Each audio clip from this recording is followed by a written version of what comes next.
Hello and welcome back to Green Hill Garage. Today's video we're going to be doing part 2 of this build on this Turbo 460. We've officially decided we're going to turbocharge this thing and we're moving forward with that. A lot of my experience is just coming from John Virgil. He's the only one on YouTube that I know of who's done a Turbo 460, so we're going to do our best to try to follow in his footsteps. We're taking our block here. It's still a stock block. It's been honed out. Overall, I think it should hold up just fine, block wise. Bores look pretty good. We've pulled it all down, cleaned it out. I've gone through all the journals, all the bearings. It's looked really good considering what it was. It was sitting in this truck with some water in it, but it looks pretty good now. So I got it all cleaned up, got all the stone out of it. From the hone, I honed it out, so had to get all that wiped out of it. So now the bores are squeaky clean. I also got my heads here. Let me pull off. I had more rags on these, but basically what I did with this head is I ported it. It's got a pretty good port. These are EFI heads, so they're not going to be great compared to like a Cobra Jet head or anything like that. But I did port them, so they're definitely better than they were.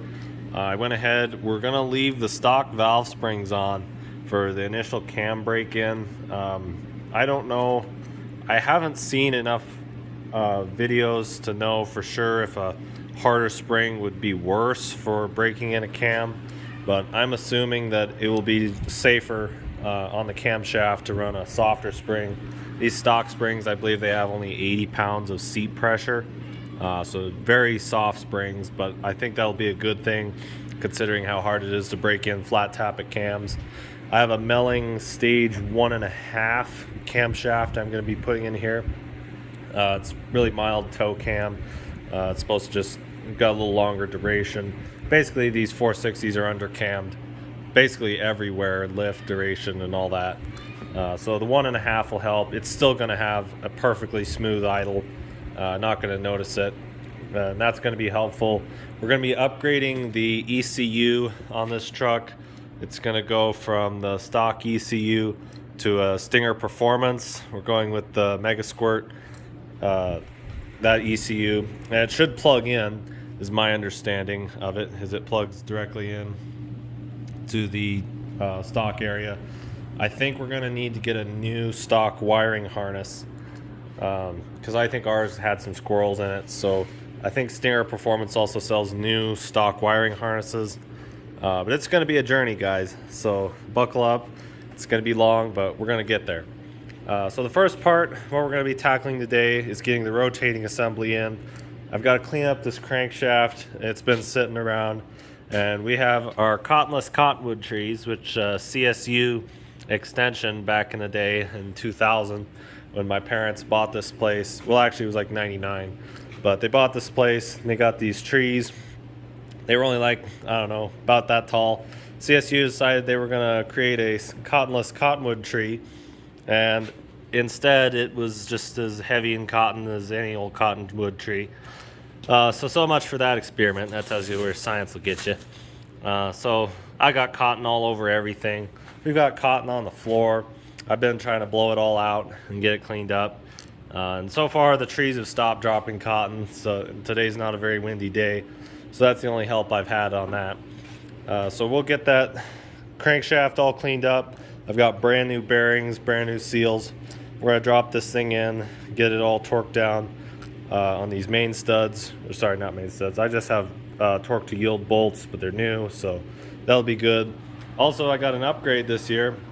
We took our swamp cooler. I know, sorry, the workbench is still a disaster, but we have our swamp cooler running in from our window, and we have a fan to help push it out a little more. So definitely an upgrade. It's probably about 90 outside, which is actually really cool considering it's about June 13th or 14th. I forget at the moment, but it should be a lot hotter, and it's not. So that's actually kind of a nice thing right now considering I'm in the shop, but the inside of the shop's like 75 degrees.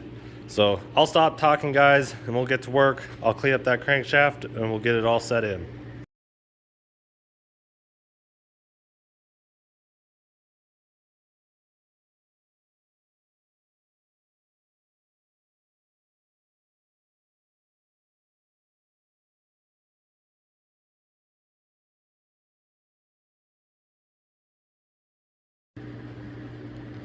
Alright guys, so we've hit our first roadblock.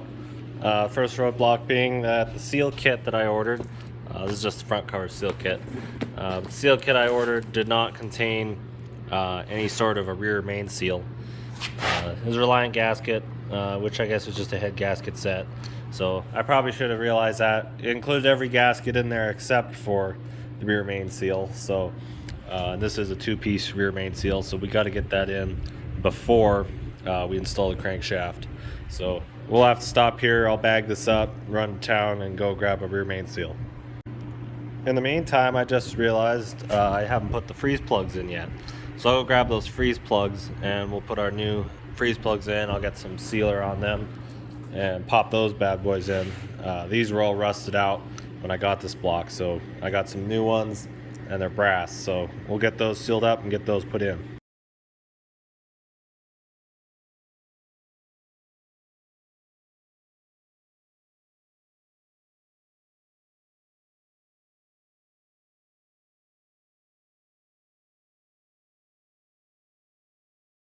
Okay guys, we got the freeze plugs all in, got them all sealed up. It's the next day and I was able to pick this up from our Napa Auto Parts. I think it was like 18 bucks, which it was a little expensive, but it's Felpro, so I trust that. So now we're gonna go ahead, we'll clean up this seal area real good. It's already pretty clean, but I'll run it, wipe it down real good one last time. We'll be installing it. Remember with these split seals, you gotta stagger them just slightly. So it's going to stick up just a little bit out of this cap and stick down just a little bit in this, and then offset it on your main cap so you don't get a leak. And then also a little silicone on the end doesn't hurt. So we'll get that all set in and we'll get ready to drop in the crankshaft.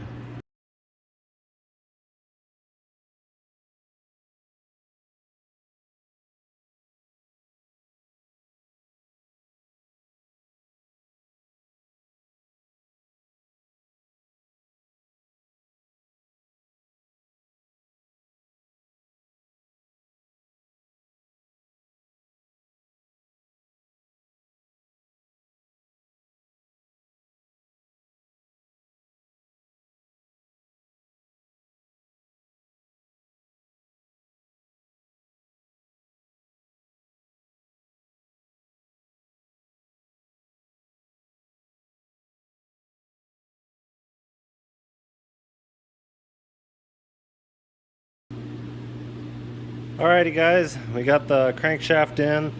I got it all torqued down. I believe it's somewhere between 95 and 105 is what the main cap should be torqued to. I torqued them to 95. I've still got to retorque. But first thing I was going to check was just be sure everything's spun. It's smooth.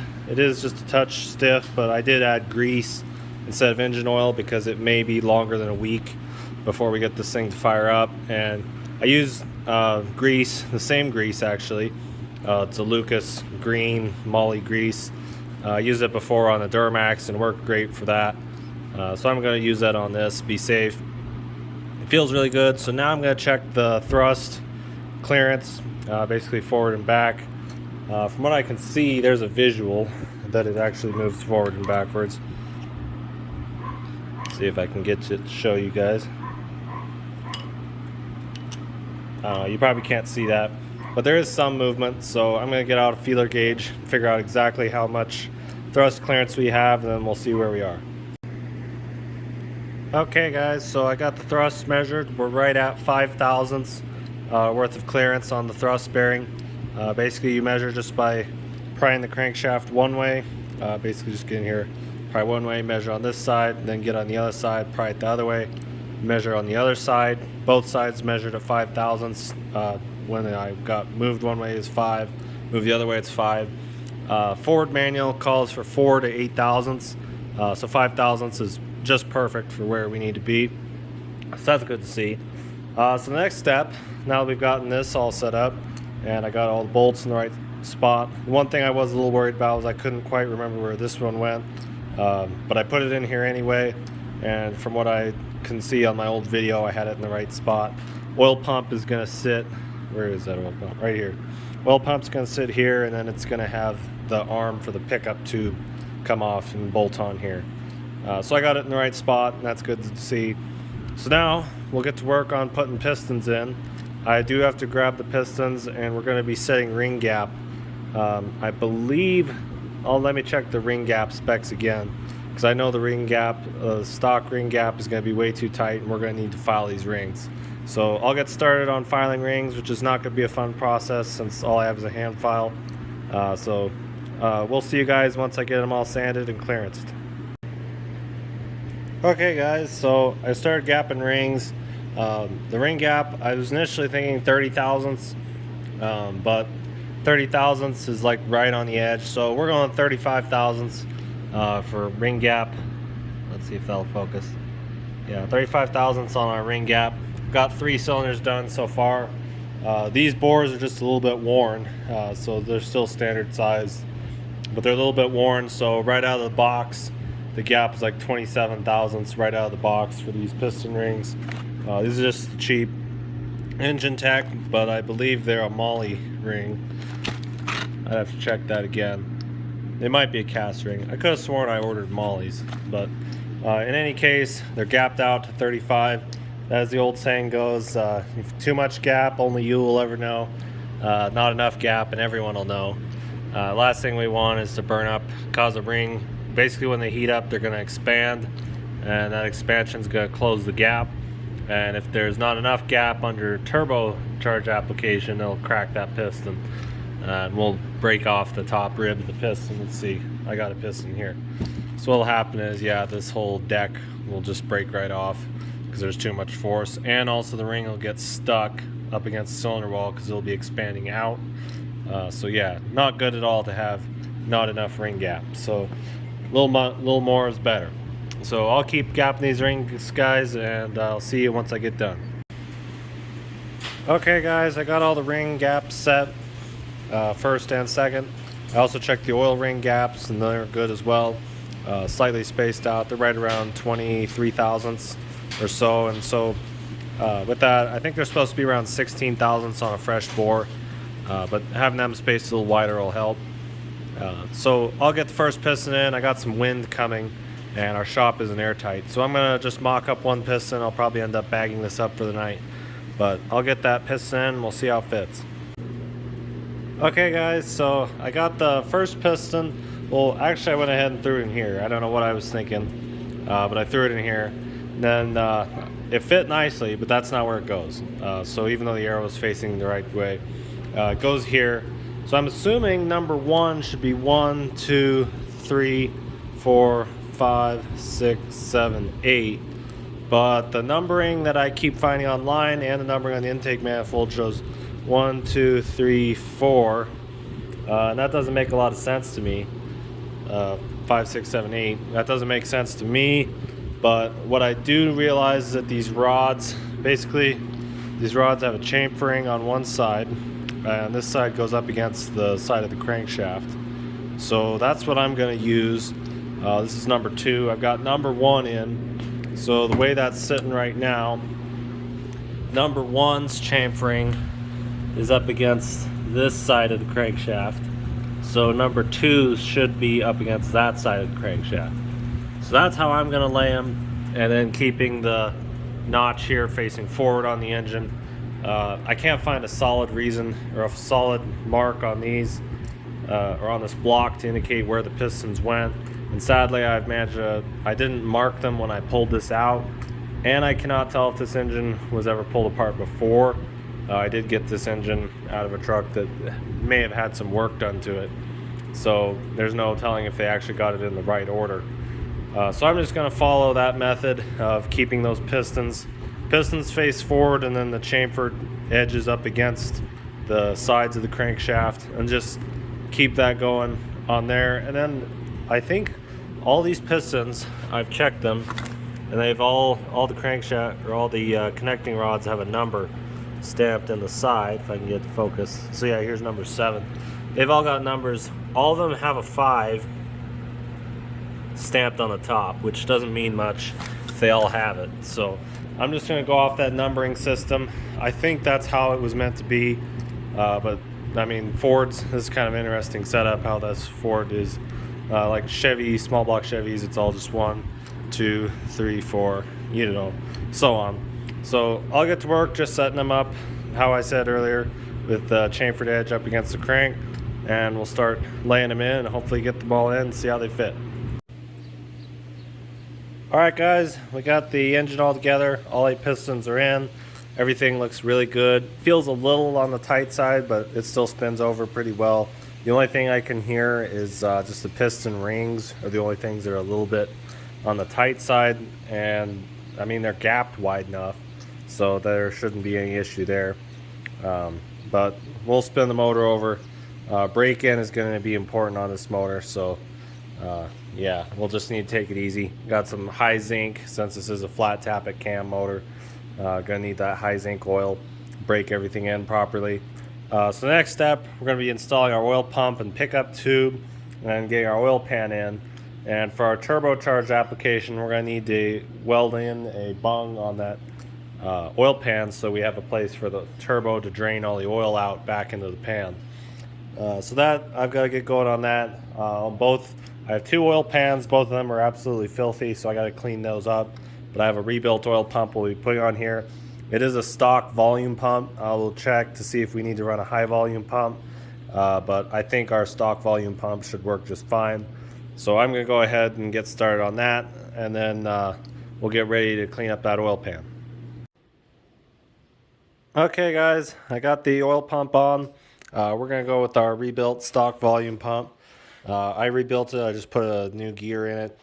Everything as far as shims, I got that all set. So it's nice and tight. Looks really good. As far as internals go, went ahead, got it sealed up, put a little silicone on there. That should help it. So now that that's all in, next step is going to be putting on the heads because my head bolts arrived. So we're just going with a stock style head bolt. I have some ARP, leftover ARP thread lubricant we'll use. So that'll work nicely. So I'll get this motor spun over and we'll get ready to put on the heads. So now guys, I got the motor spun over. I got our heads all cleaned up. They've been sitting for a while and it's kind of dusty in here, so they needed cleaning. Got them cleaned up. Got this deck surface cleaned up again with some paint thinner. That takes all the grease off. So now we're going to get ready to lay our head gaskets in. And I just decided to go with a set of Felpros. I'll show them to you in a moment. But I'm only planning on putting about 8 pounds of boost into this thing. So not a lot of boost. If a guy wanted to go to like 13, 14 pounds of boost, you need to do probably multi-layer steel, which I frankly just don't plan on going that high. And this is kind of a budget build, so we're not going to be doing that. We'll see what they do. If they blow, I mean, it's not the end of the world. I can pull heads off, but at 8 pounds of boost, I don't see any issues with that. So I'll get those head gaskets on. We'll get ready to drop on the first head. All right, guys, these are like some of the cheapest Felpros I could find. I'm not 100% certain that they are Felpro. I thought all Felpros were blue, but I don't know. Either way, we're going to throw them on. They look like pretty good head gaskets for what they're supposed to be. So I've got our dowel pins in, both of them aligned. These gaskets, they're pretty darn cheap. They don't have any labeling as far as up and down, which part of that worries me. But I'm going to go ahead and assume that the side over here that had these little marks on the back, I'm assuming that's the downside. So we'll go ahead and put them in that orientation. And I'll grab that head and we'll load it on.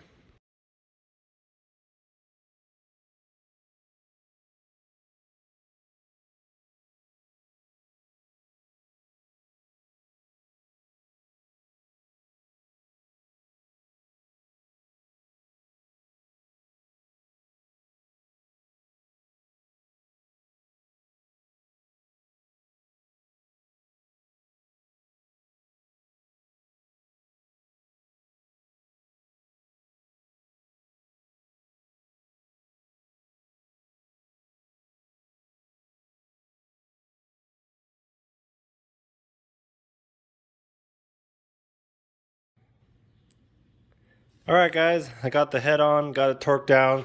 I don't know if you were probably able to see it, but I had to back this one out, and it acted like it was binding for some reason. Threads looked a little dirty, even though I did run a tap, cleaning tap on all these threads, so I don't know how that one ended up looking a little dirty, but I went ahead and threw a little WD-40 down there. It seemed like it washed just enough. Then I wiped it out again, wiped off the bolt, re-lubed it, and then put it back in. It seemed like it threaded in nicely. So everything's torqued down. This was a lot of torque. 130 or 130 foot-pounds, what my Ford manual calls for. So really hard. But that's torqued down. So now we'll just mount the other side's head, and we're going to call it for the night.